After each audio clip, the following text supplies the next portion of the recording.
Doctor Caro, buenos días. Muy buenos días, Fernando, Mabel, gusto saludarlos.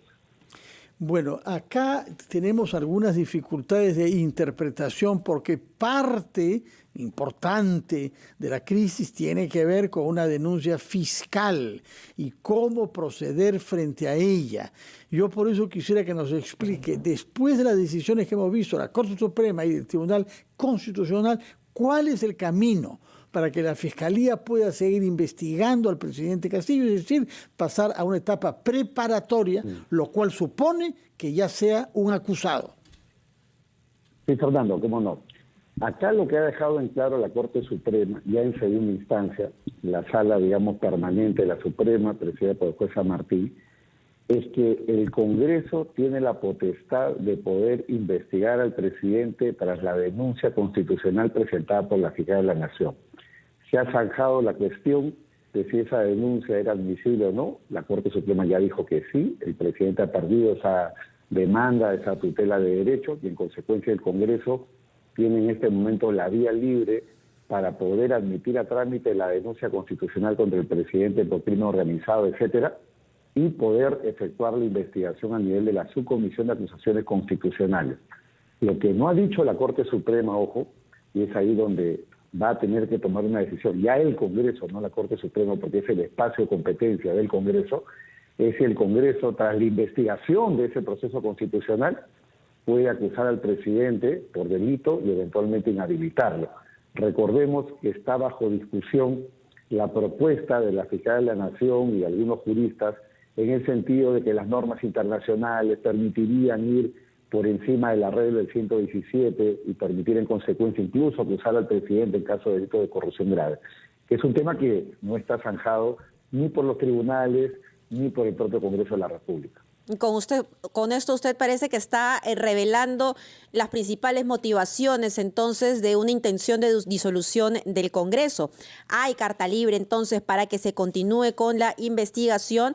Por otro lado, entonces al Ejecutivo no es que le importe la ciudadanía en este caso, sino la disolución del Congreso para impedir esas investigaciones. Usted habla de una acción de amparo, pero habría que esperar en todo caso, como bien decía el doctor Espinosa Saldaña, que, conocer la documentación, ¿no? ¿Cómo es que finalmente está argumentada? ¿O usted cree que ya después del mensaje a la nación que hemos escuchado ayer y luego de las declaraciones del ministro Alejandro Salas, ya debería inmediatamente proceder el Congreso de la República? Quería consultarle al doctor Carlos Caro, porque es necesario entonces que haya este cruce de documentación para saber qué territorio estamos pisando, doctor Caro, o el Congreso de la República podría presentar una acción de amparo esta misma mañana ante el Tribunal Constitucional. Y en todo caso, acción de amparo, explíquenos por favor contra qué, de qué, cómo.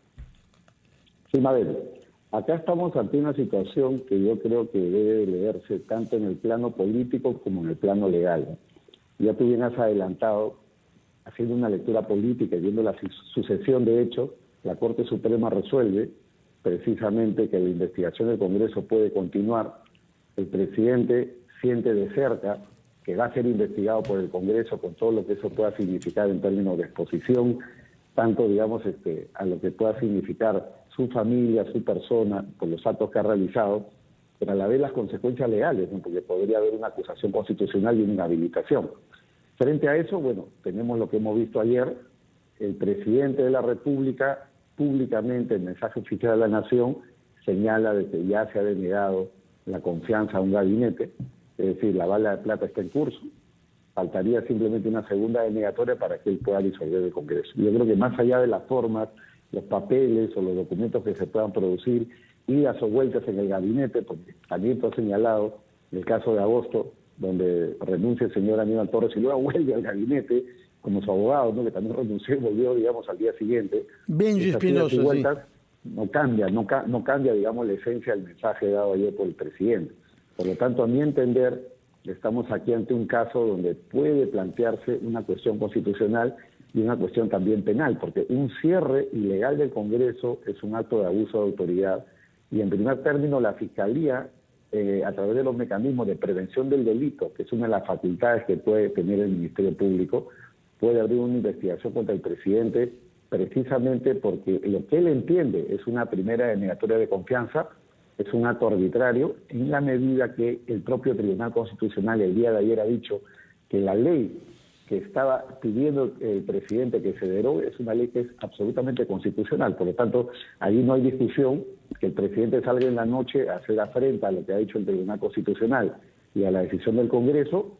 Es un acto preparatorio de lo que puede significar un cierre del Congreso, un acto preparatorio de lo que puede significar un delito de abuso de autoridad, y ahí, digamos, estaría la primera línea que desde el punto de vista legal se puede iniciar en el ámbito de la Fiscalía. Luego está el camino también constitucional con una posible acción de amparo o una demanda competencial, que como ya sabemos se puede plantear entre poderes del Estado. ¿Acción de amparo respecto de qué derecho lesionado? Sí. A ver, acá tenemos que tomar en cuenta de que el Congreso, más allá de que genere puestos de trabajo para los congresistas, es la máxima representación de los derechos políticos. Entonces, los congresistas tienen derechos políticos activos, habilitados en función del cargo de elección, y esos derechos políticos están en este momento bajo riesgo, en la medida que, como decía hace un momento, hay acá un acto preparatorio en curso para un potencial cierre del Congreso.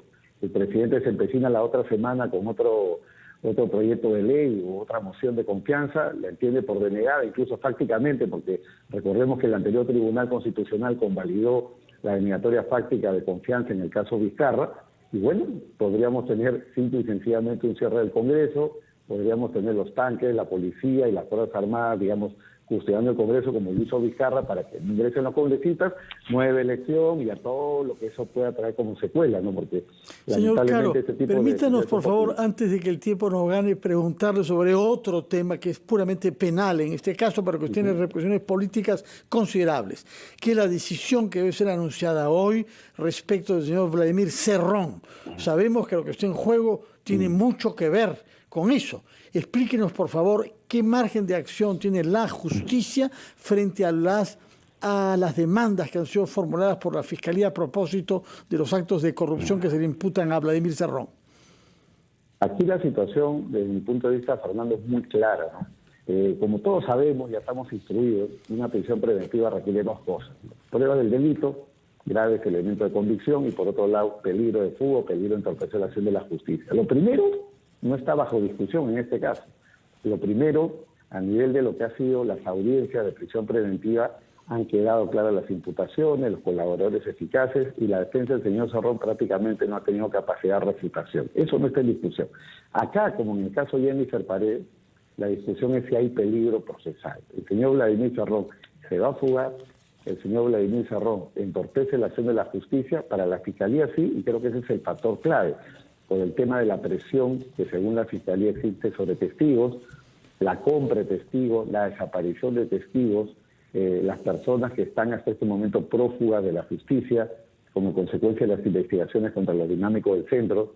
Son situaciones que desde el punto de vista del estándar procesal de los jueces, y especialmente del juez que está a cargo del caso, que es el juez Pillaca, significarían supuestos de obstrucción a la justicia, con lo cual la posibilidad de que una prisión preventiva se dé, al menos en esta primera instancia. La sala de revisión es otra cosa.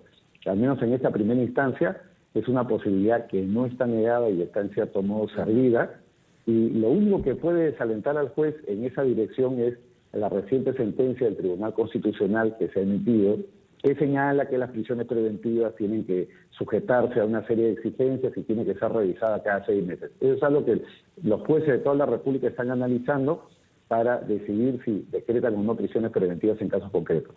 Muy bien. Doctor Caro, muchísimas gracias. Sí, doctor Caro, muchas gracias por sus explicaciones. Quedamos a la expectativa de esa decisión judicial. De la misma